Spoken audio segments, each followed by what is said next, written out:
ஏதுங்க காளியம்மா அவ சதிராட்டம் ஆடி வர எங்க காளியம்மா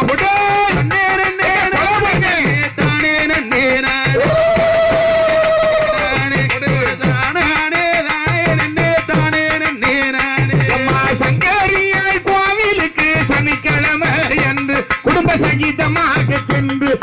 மாலை சாத்தி வருவோருக்கு சகல சுகமும் உண்டு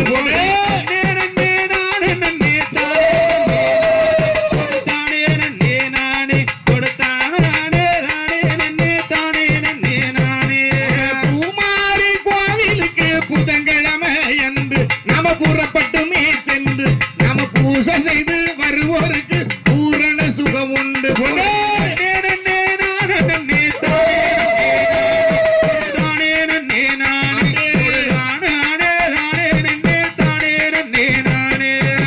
வேப்பங்குள கைவிடுத்து வீதி வழிய வருவா நம்ம வேதனையே தெரிவா அவ